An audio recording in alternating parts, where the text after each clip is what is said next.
Hello students, आज हम word problem discuss करेंगे based on quadratic equations. Okay, first example of word problem of a quadratic equation is the sum of a number and its reciprocal is 17/4. Find the number. Question समझ में आ गया? Question क्या है? देखिए, अभी तक हमारे पास क्या था, क्वाड्रेटिक इक्वेशन बनी हुई दे रखी थी हमें, ठीक है नहीं. इस टाइप से कोई क्वाड्रेटिक इक्वेशन हमारे पास होती थी 5x² - 7x + 6 = 0, और हमें फैक्टर्स करके या क्वाड्रेटिक फार्मूले से या कंप्लीटिंग स्क्वायर से इसके रूट्स निकालने होते थे, x की वैल्यूज निकालनी होती थी. अभी तक ये तो था कि हमारे पास इक्वेशन बनी बनाई होती थी, गिवन इक्वेशन होती थी कि this is the given equation and we have to solve this and find the value of x. Now they given a word problem that is the sum of a number and its reciprocal is 17/4. Find the number. तो यहां पर आपको एक equation given होगी, एक word problem given होगी, और according to that word problem we have to suppose and we have to frame a quadratic equation then solve. यहां पर हमें सबसे पहले एक क्वाड्रेटिक इक्वेशन फ्रेम करनी होगी. अभी तक क्वेश्चन फ्रेम हुई हुई मिलती थी हमको, ठीक है नहीं, इक्वेशन बनी बनाई होती थी और उसको हम सॉल्व करते थे. अब यहां पर as per the given condition of the question we have to frame a quadratic equation. As per the given condition of the question we have to frame a quadratic equation then solve. Right? तो देखिए कैसे करेंगे. सबसे पहले बहुत ध्यान से question को पढ़ना है. लिखा है the sum of a number, किसी नंबर की बात चल रही है. The sum of a number and its reciprocal is 17/4. एक नंबर और उसके रेसिप्रोकल का सम कितना दिया है? 17/4.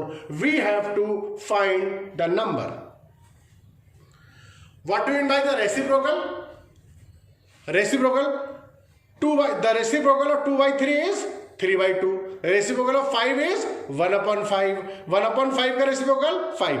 Means अगर न्यूमरेटर को डिनोमिनेटर और डिनोमिनेटर को न्यूमरेटर बना दें तो वो क्या होता है? Reciprocal. Reciprocal is also known as multiplicative inverse. Reciprocal is also known as multiplicative inverse. ठीक है नहीं. The word is reciprocal means if 2 है तो 2 का रेसिप्रोकल 1/2, 3 है तो 1/3. क्लियर? तो करेंगे sum of a number and its reciprocal is 17/4. तो सबसे पहले हमें जो भी उनका फाइंड द नंबर, हम इसी को सपोज कर लेते हैं. We have to find a number. तो हम सपोज करेंगे let required number be x. Let required number be x. हमने रिक्वायर्ड नंबर को क्या सपोज कर लिया? x. और इसका रेसिप्रोकल क्या होगा? 1/x.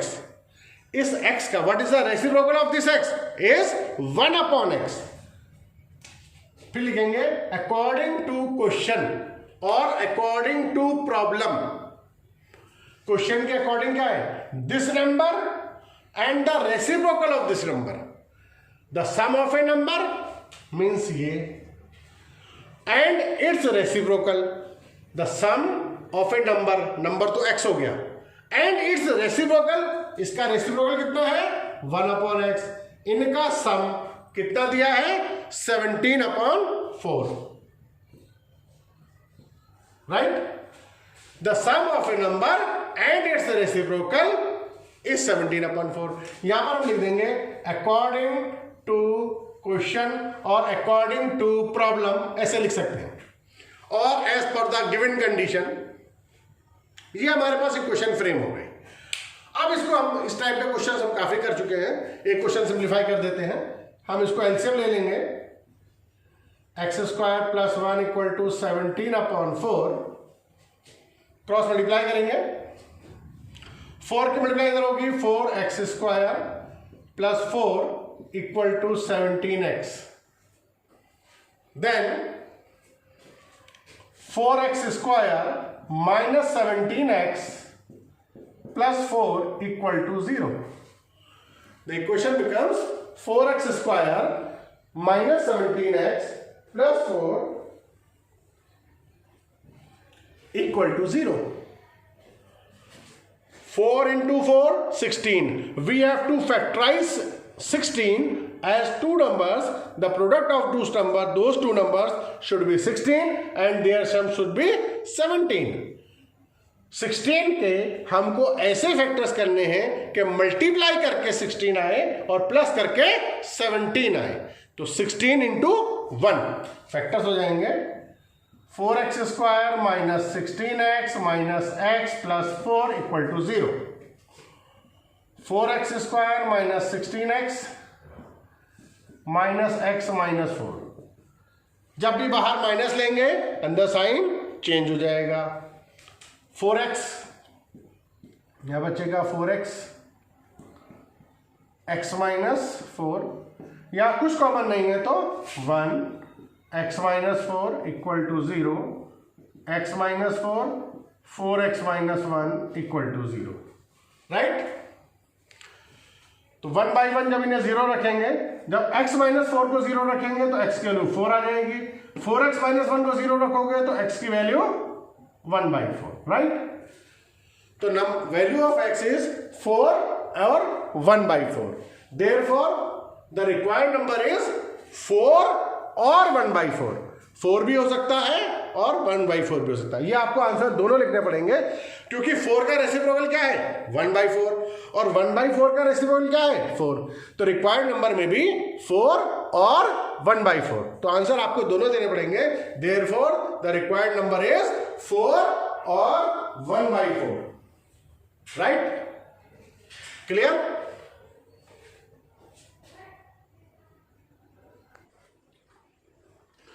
Another example, out of a group of deer, 7 by 2 times the square root of the total number are grazing grass and remaining 2 are playing. Find the total number of deer in the group. Question यह है कि there is a group of deer और उसमें 7 by 2 times the square root of the number are grazing grass and 2 are remaining playing. 2 remaining are playing. Find the total number. Question देखने में कुछ अजीब सा लग रहा है कि अरे क्या आ गया, कैसा क्वेश्चन हो गया ये. क्लियर. देखिए ऐसा क्वेश्चन कई है हमारे पास में. ठीक है. एक एग्जाम्पल आपके लिए ले लिया है, बाकी आपको वर्कशीट में भी मिलेंगे. तो इसको करने से पहले मैं आपको एक एग्जाम्पल दूं. सपोज आपका क्लास है, आपके क्लास में सपोज 40 स्टूडेंट्स हैं. आपको ये कहें कि 40 स्टूडेंट्स में हमने 1/4 तो लाइब्रेरी भेज दिए, 1/6 हमने कहीं और भेज दिए, 1/10 हमने प्लेग्राउंड भेज दिए. इस टाइप से उन्होंने कुछ डिवाइड कर दिया कि 2 वहाँ भेजे, 5 वहाँ भेजे, 1/2 वहाँ भेजे, 1/4 वहाँ भेजे. इस तरीके से उन्होंने कुछ डिवाइड कर दिया. चाहे हम उन स्टूडेंट्स को total student, keep in mind how many students are there 40 students. 40 students को हमने कैसे भी डिवाइड कर दिया कि half are in the library, 1/4 in the playground, 1/5 in the library, 1/5 in the laboratory. मतलब इस तरीके से डिवाइड कर दिया. चाहे हम उन्हें 2 प्लेसेस पर डिवाइड करें या 3 प्लेसेस पर भेजें या 4 प्लेसेस पर भेजें, 5 प्लेसेस पर भेजें, लेकिन उनका टोटल 40 ही रहेगा. सबका अगर हम टोटल करेंगे तो कितना आएगा 40, because total student are 40. Same condition यहां पर है कि टोटल डियर है हमारे पास कुछ और उसमें से कुछ तो मतलब 7 by 2 times the square root are grazing और बाकी 2 जो बचे वो playing, they are playing. Find the total number of. तो इस टाइप के क्वेश्चन में हमेशा क्या करोगे आप, क्या सपोज करोगे total number of deer in the group या टोटल नंबर ऑफ स्टूडेंट जो भी वहां पर दिया होगा उसको आप सपोज करोगे टोटल को. तो हमने सपोज कर लिया let total number of deer in the group be x, right. हमने टोटल नंबर ऑफ डियर क्या सपोज कर लिया,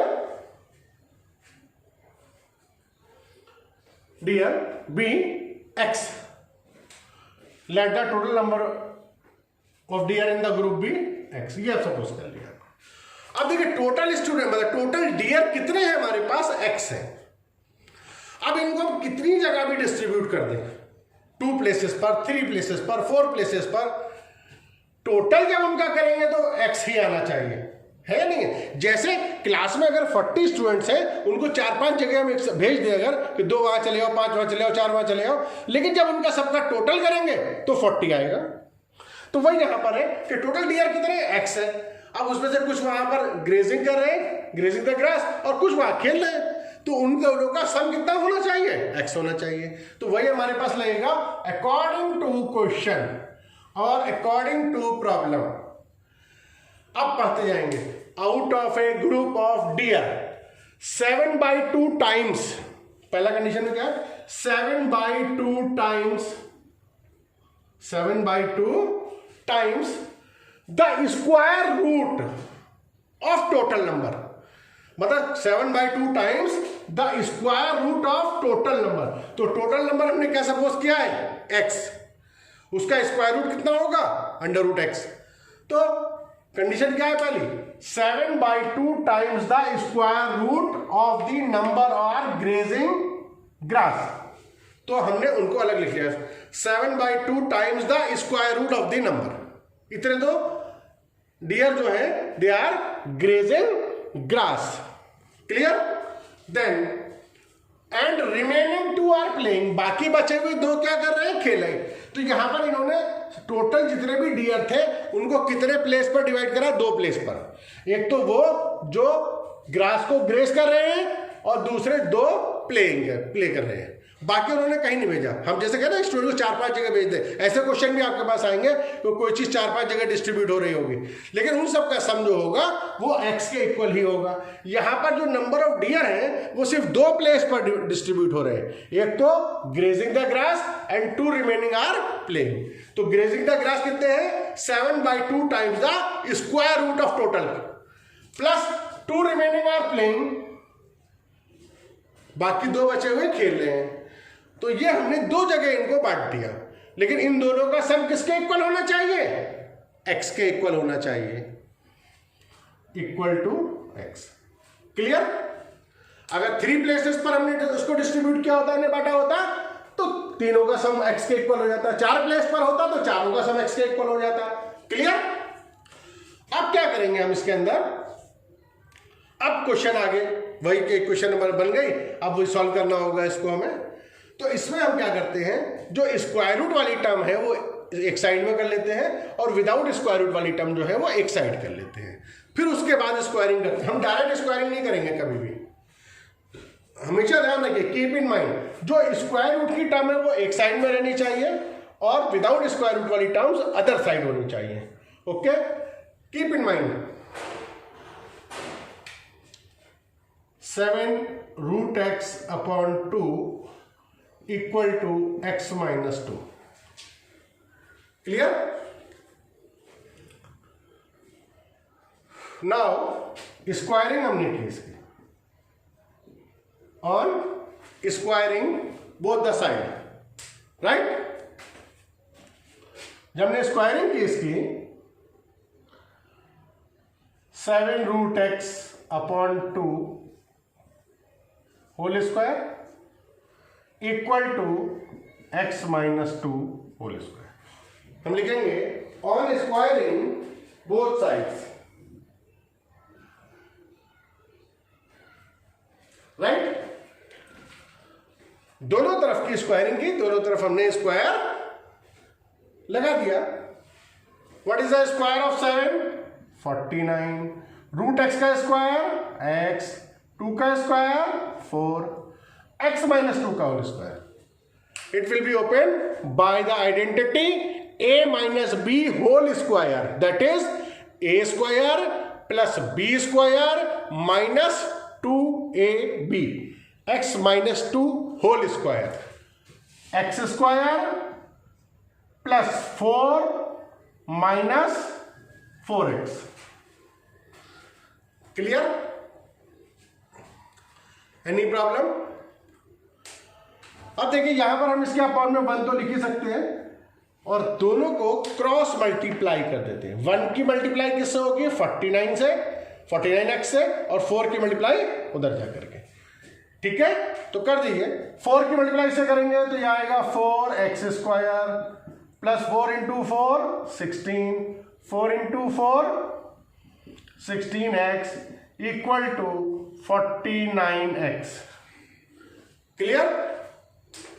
4x² plus 16 minus 16x is equal to 49x। Clear?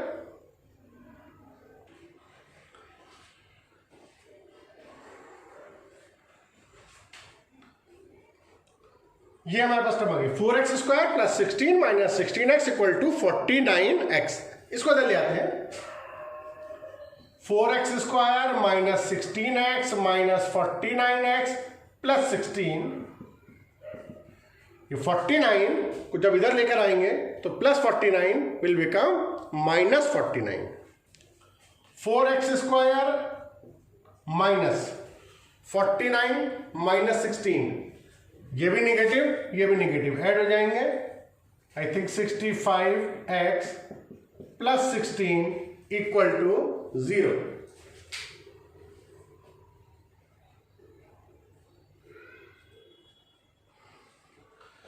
Four x square minus 65x plus 16 is equal to 0।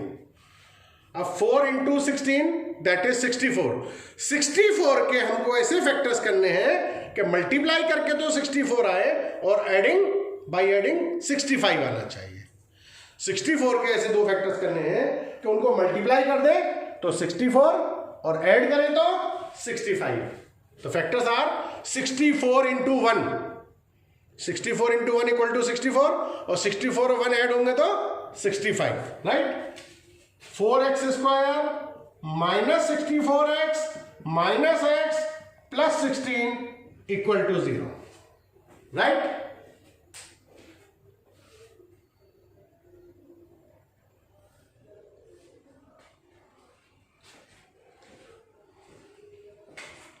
Clear? Any problem? 4x² minus 64x एक bracket में minus x minus 16 एक bracket में। यहां से क्या कॉमन है? 4x। हमारे पास बचेगा x माइनस 16, यहां पर 1 कॉमन है, x minus 16 equal to 0, right?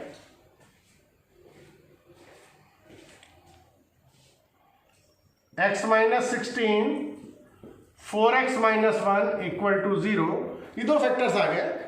अब इसको हम सॉल्व करते हैं।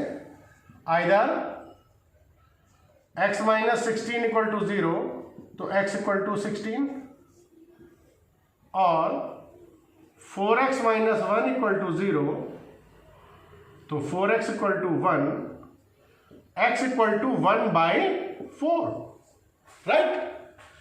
x इक्वल टू 16 और x इक्वल टू 1 बाई 4। क्या ये दोनों आंसर पॉसिबल है? Read the question. Question is about the number of dear. Counting के लिए बात हो रही है, तो number of deer can not be in fraction और नेगेटिव। ना तो नंबर ऑफ डियर मतलब नंबर ऑफ डियर हो, स्टूडेंट हो, स्वयंस हो, ठीक है नहीं, कैमल्स हो, कुछ भी इस टाइप से दे रखा हो, तो वो कभी भी फ्रैक्शन में नहीं हो सकते, नेगेटिव नहीं हो सकते। Number of deer can not be in fraction, can not be negative, can not be in square root. तो x इक्वल टू 1/4 क्या आंसर हो सकता है? नंबर ऑफ डियर क्या 1/4 हो सकते हैं? नहीं हो सकते। तो इसको लिख देंगे नॉट पॉसिबल और नॉट एक्सेप्टेबल। 16 हो सकते हैं, 16 हो सकते हैं, 16 हमारा आंसर है। 16 पॉसिबल है बट 1/4 पॉसिबल नहीं है, क्योंकि 1/4 फ्रैक्शन में है और नंबर ऑफ डियर फ्रैक्शन में नहीं हो सकते। अब रीजन चाहे तो रीजन भी लिख सकते हैं, because number of deer can not be in fraction, therefore the number of deer are 16। Clear?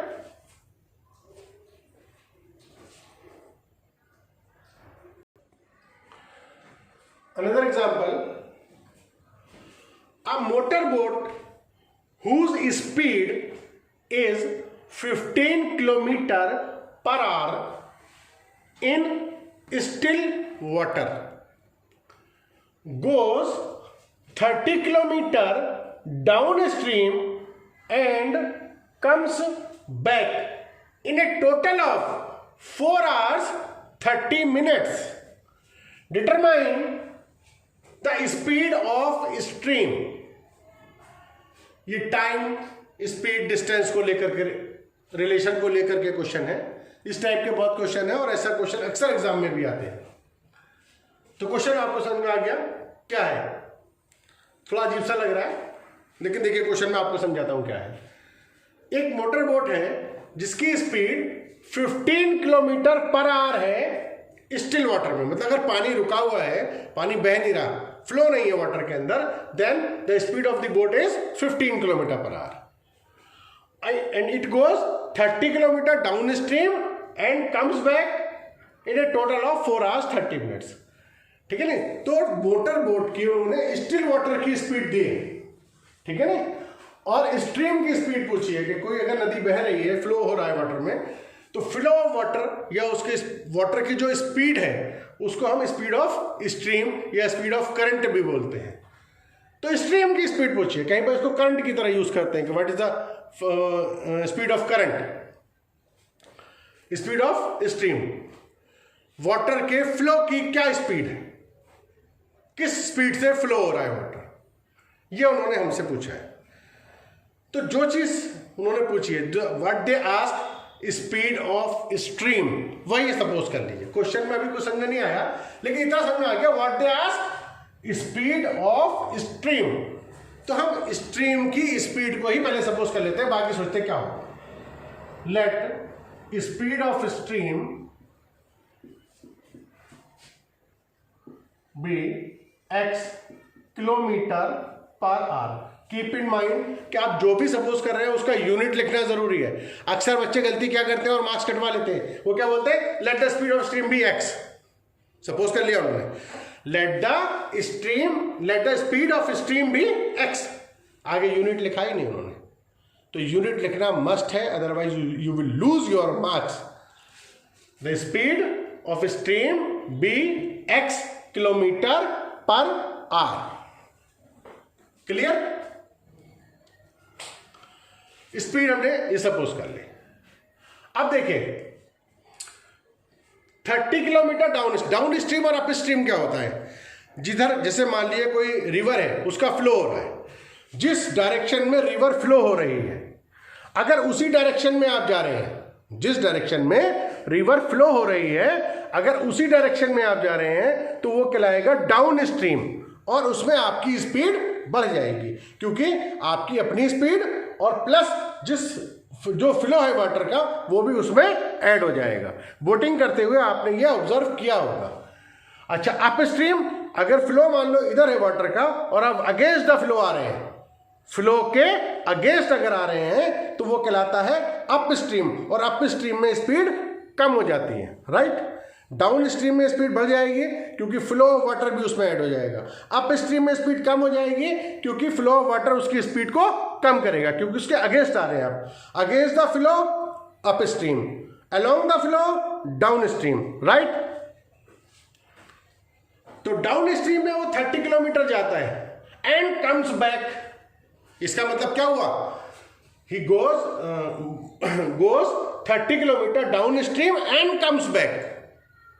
It goes 30 kilometre downstream and comes back, यानी कि इसका मतलब सीधा सीधा ये है कि वो 30 किलोमीटर डाउन स्ट्रीम में जाना है उसको, और 30 किलोमीटर ही वापस अप स्ट्रीम में आना है। मतलब उसे जो डिस्टेंस चलनी है वो डाउन स्ट्रीम में भी 30 किलोमीटर चलनी है और अप स्ट्रीम में भी 30 किलोमीटर डिस्टेंस चलनी है। और जाने और आने में टोटल टाइम उसको लगता है 4 hours 30 minute। केवल उसे जाने में कितना टाइम लगा या आने में कितना टाइम लगा ये हमको नहीं मालूम, but they given the total time goes 30 kilometre in upstream and come back, वापस आता है वो 30 किलोमीटर। टोटल मिला करके उसको कितना टाइम लग रहा है 4 hours 30 minutes। जाने में कितना लगा नहीं मालूम, आने में कितना लगा नहीं मालूम, लेकिन टोटल कितना लगा मालूम है 4 hours 30 minute। क्लियर। अब हमारे पास फॉर्मूला होता है टाइम का। क्या फॉर्मूला होता है? Distance upon speed. आपको मालूम है टाइम का फॉर्मूला होता है डिस्टेंस अपॉन स्पीड, राइट। अब स्पीड ऑफ स्ट्रीम हमने x सपोज कर ली। स्टिल वाटर में जो बोट की स्पीड है वो 15 किलोमीटर पर आवर है। तो हमने आपको बताया था कि डाउन स्ट्रीम में क्या होगा, स्पीड इंक्रीज होगी, अप स्ट्रीम में स्पीड कम होगी। तो देखिए जब स्ट्रीम की स्पीड अगर x है तो डाउन स्ट्रीम स्पीड कितनी हो जाएगी? डाउन स्ट्रीम में 15 plus x kilometre per our, और अप स्ट्रीम में कितनी स्पीड हो जाएगी? 15 minus x kilometre per our. Down stream में इनकी स्पीड जो है इंक्रीज हो गई, उसमें स्ट्रीम की स्पीड भी ऐड हो जाएगी। फ्लो ऑफ वाटर इधर है, उसकी स्पीड x है, बोट की स्पीड 15 है, ऐड हो गई। अगर आप रिवर्स आ रहे हैं, उसके अगेंस्ट आ रहे हैं, तो स्पीड अप स्ट्रीम में कम हो जाएगी। डिस्टेंस कितनी ट्रेवल करनी है? 30 किलोमीटर डाउन स्ट्रीम में जाना है और 30 किलोमीटर ही अप स्ट्रीम में आना है। तो वही लिखेंगे अकॉर्डिंग टू क्वेश्चन। टाइम का फॉर्मूला आपको मालूम है, टाइम इक्वल टू होता है डिस्टेंस अपॉन स्पीड। पहले बात करते हैं डिस्टेंस की, डाउन स्ट्रीम की। डाउन स्ट्रीम में कितनी डिस्टेंस चलनी है? 30 किलोमीटर। डाउन स्ट्रीम में कितनी डिस्टेंस चलनी है? 30 किलोमीटर। तो डिस्टेंस हो गई 30। डाउन स्ट्रीम की स्पीड कितनी है? 15 प्लस x, ये स्पीड हो गई, राइट। फॉर्मूला क्या है टाइम का? Distance upon speed. तो डिस्टेंस 30 है, डाउन स्ट्रीम की स्पीड कितनी है? 15 plus x।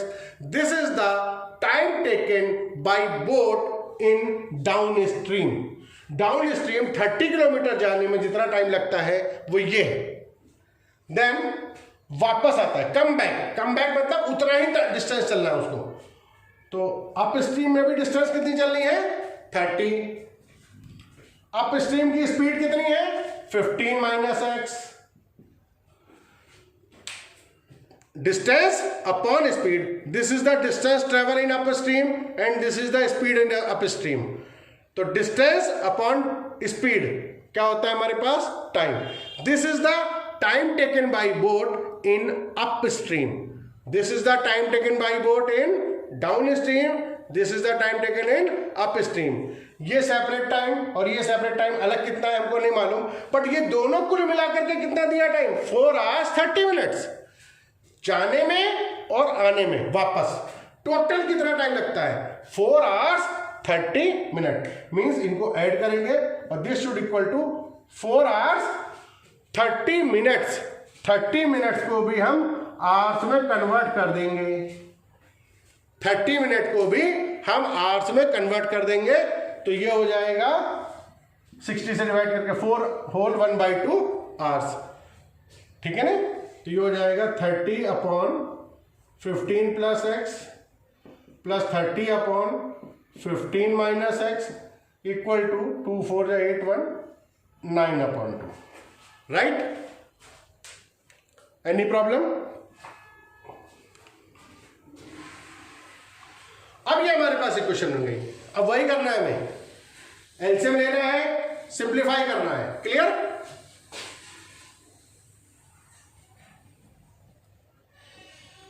Fifteen plus x 15 minus x, LCM कितना आएगा?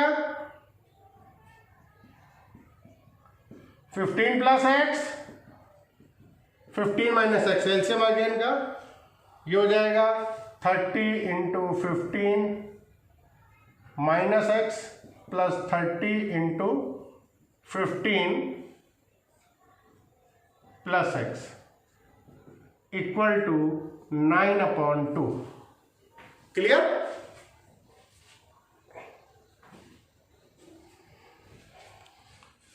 थर्टी यहां से कॉमन ले सकते हैं तो कॉमन ले लीजिए, यहां बचेगा 15 plus x plus 15 minus x upon 15 plus x into 15 minus x. Identity कौन सी बन रही है? A plus b into a minus b, a plus b into a minus b, a square minus b square. यहां पर a 15 plus x means a plus b, 15 minus x means a minus b. तो a plus b into a minus b क्या होती है identity? ए square minus b square. ए के place पर 15 है तो 15 का स्क्वायर, बी के प्लेस पर एक्स है तो एक्स स्क्वायर इक्वल टू 9/2। ऐसे ही रहने दीजिए। क्लियर?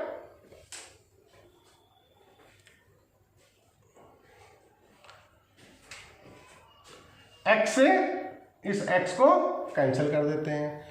15 और 15 कितना हो जाएगा? 30।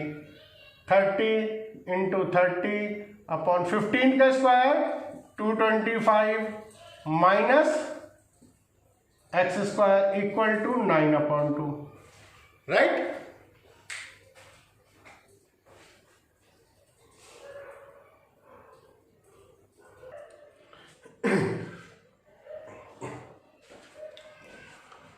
तो 30 into 30 upon 225 minus x square equal to 9/2। ये सिंप्लीफाई होकर के यहां तक आ गया। देखिए ये ऊपर ही कैंसिल हो सकता है। 30 को 3 से कैंसिल करेंगे 10 टाइम्स चला जाएगा, 9 को 3 से करेंगे तो 3 टाइम्स चला जाएगा। राइट? इस 30 को भी 3 से कर लीजिए, 3 10 टाइम्स जाएगा, इस 3 को करेंगे ये 1 टाइम जाएगा।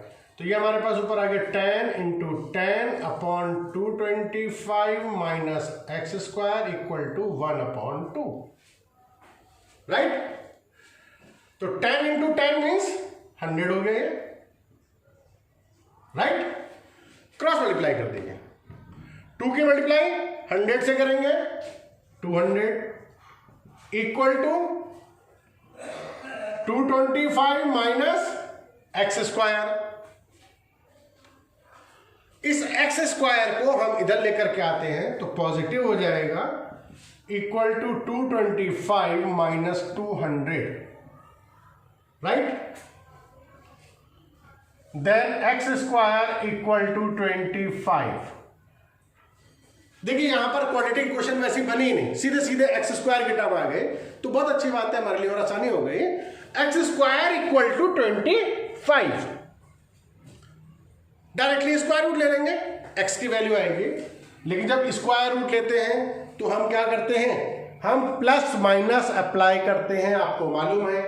तो x equal two plus minus 5। अब x की दो वैल्यूज आ गई, एक +5 और एक -5। But keep in mind, read the question. What they ask? They ask the speed of stream. What we suppose? x is the speed of stream and what they ask? speed of stream। हमने x कैसे suppose किया है? Stream की speed को हमने x suppose किया है। क्या स्पीड निगेटिव हो सकती है? थिंक। स्पीड निगेटिव नहीं हो सकती। Speed can not be negative.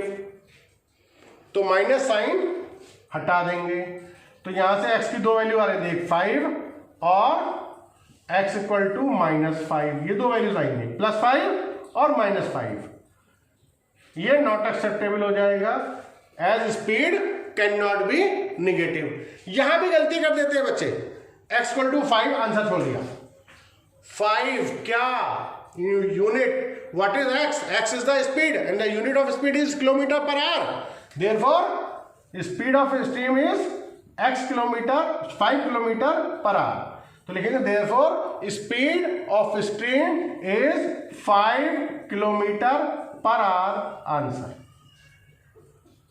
पूरा यूनिट लिखना होगा, स्टेटमेंट भी लिखना होगा, then you will get full marks. ठीक है? x इक्वल टू 5 आंसर छोड़ दिया। ये गलती अक्सर करते हैं बच्चे, तो इस चीज को ध्यान रखिए कि ऐसी कोई मिस्टेक नहीं करनी है। कि इतनी मेहनत करने के बाद, पूरा क्वेश्चन सही करने के बाद भी हम अपने मार्क्स लूज कर दें। हमें फुल मार्क्स चाहिए।